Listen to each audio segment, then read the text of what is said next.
No, no. What was the name of the document? Lighthouse Training, Okay. 10/22/2021. It is a Word document. Okay. So everybody should have received this. So I sent the new abbreviation list. I don't think it hasn't changed too much. They only added like 2 things. Sent like a lot of things. I know, but they gave us a new abbreviation list, and the only thing that they added was the AG here, which I didn't feel the need to go over because I went over it on that other document 12 times. And then FIS, which is Financial Information System, which is the EDGE for EBT. Those are the only changes that were made to this document, and I didn't feel the need to go over it with everybody because it's in here.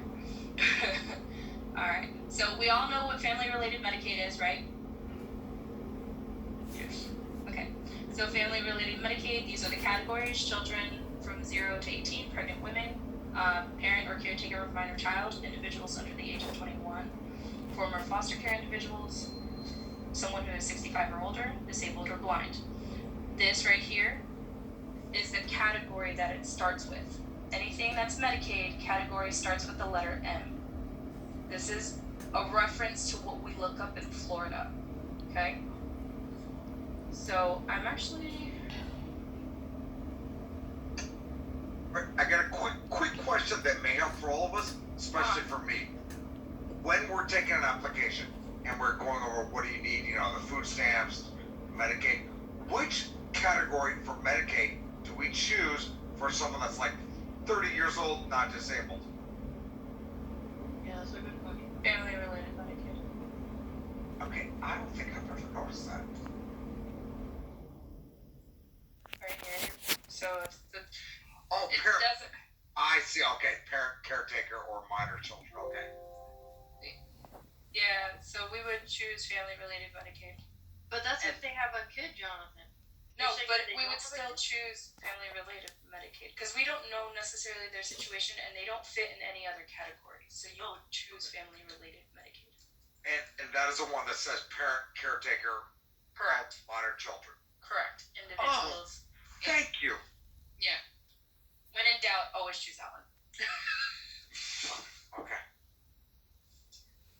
Oh, you saved my life with that. Okay, so we're going to talk about the Medically Needy program.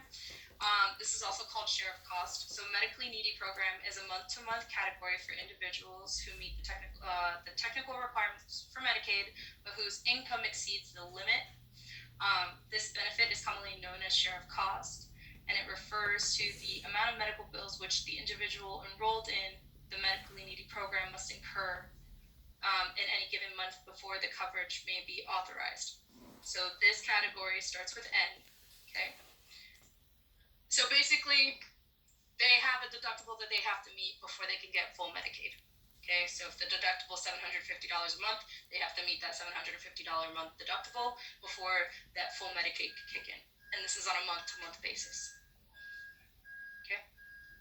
Medicare Savings Program. So this is just covers Part B premiums, so it is not deducted from the customer's monthly Social Security check. And then it also could possibly, depending on the level of, so there's 2 types. There's one that covers more than the other. So this QMB here covers the deductibles, co-insurance, co-payments if the customer meets that criteria. And then these other 2 are just, they cover the deductible, but this one covers both, okay? So the categories for the Medicaid Savings Program is QMB, SLMB, and QI1. Everybody good there? You understand that part? Yes. Okay. So just so that you're aware, this is our new scope of duties. So we already, I changed the color. I don't want to do that. Let's fix it. Okay. So this is what we were doing before, right? This is what we're doing now. Okay. We're going to be able to advise them of the categories, the potential eligibility and income asset limits, benefit amount, and date for cash assistance. Same thing for food stamps. We're going to tell them what the most common, we're going to look at the most common categories for Medicaid, their potential eligibility, and so we're going to be able to see this information, right? And just say, okay, well, it looks like you enrolled in Medicaid. You have family-related Medicaid. It started this day. That you're going to renew this day. Okay. Adult Medicaid categories, and we're going to transfer to the that queue.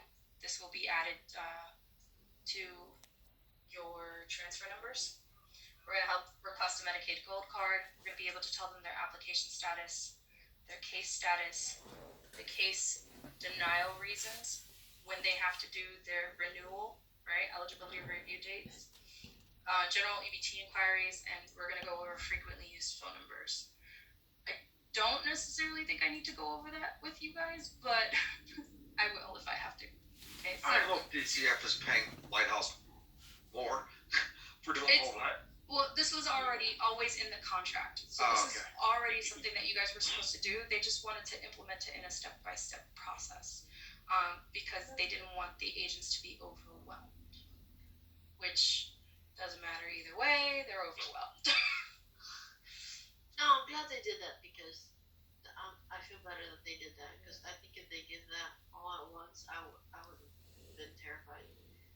Yeah, so they did it in a step-by-step process so that everybody has the capability to learn just learn it slowly, right? There is a new. Is it a good when I highlight it for you guys? I just want to make sure that I'm okay with doing that so that your focus Yes. just go to that. Okay. So just so that you're aware, there have been updates to the CLRC template to match. There is for the password reset in regards to a revoked account. So if they call and their account is revoked, right, and they still, they verified their information, but their account is still revoked. Again, we can't reset the revoked password, so it just says call transferred as MMA is revoked, right? So we have to transfer it to DCF. So that's just a note of something that we've been getting a lot. So we've been trying to make templates for you guys so that you guys don't have to keep writing things out as much. Lavita, Go ahead. this is Tony. So I've had people that call that had revoked accounts, and I haven't told them that their account was revoked, but I let them know that this account is no longer active. Unfortunately, at this current time, I don't have access to this account. I will have to get you over to a different Okay, department. because So I you can told someone that they might need to make a new account. we don't want them to do that. There's a reason why the account was revoked. It's for security reasons. Okay. So DCF needs information from them. Oh, okay. So they essentially need to verify their information or send in some sort of documentation stating that they are who they say they are. Okay. So that is why we transfer when it's revoked. We always transfer. Okay. What is the difference between the case and it was up there somewhere? The case and the case status and the application status, I believe it was. Case status means is it open, closed, denied? The application has the application been approved or denied, Very good. or is it pending? Right. Very good.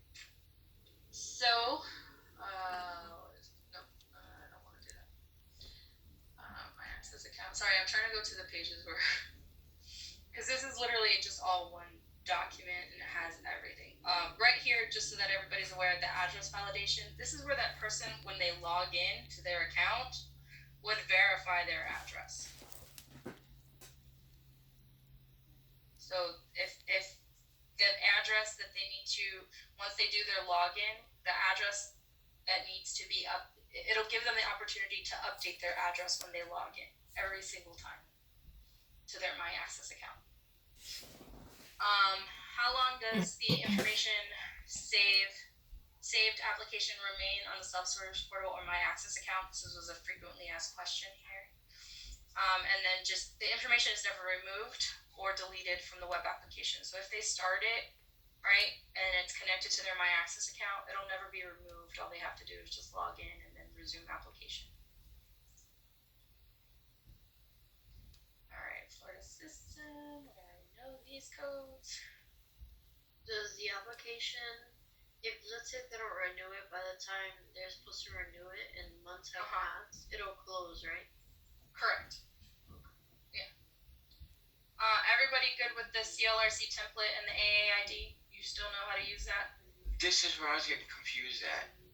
When I switched how to get to this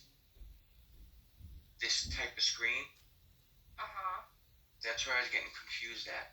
All you have to do is just enter in the new code and the case number. No, but when the Florida comes up, it doesn't come up like this. It's not going to. Okay, so hold on. Let me. It's not gonna come. You gotta put it. You know how we put CRPC for the Social Security number? So You hold gotta on. put AIID. So hold on before you get into that. When you log into Florida, you're gonna see this, right? Kurt, can you see this? Yes. No, I don't see this. It just has a drop down window, which either to go into training or to log into the system. Are you using the Florida EXE? It was changed, it should be, yeah. I would have to ask Chris then. What are you a sighted user or a JAWS user? I'm a sighted user. Okay, but if you're using the Florida EXE, then you won't have access to these codes. In that, because that one's the accessible one for JAWS. Oh, they put that on my computer.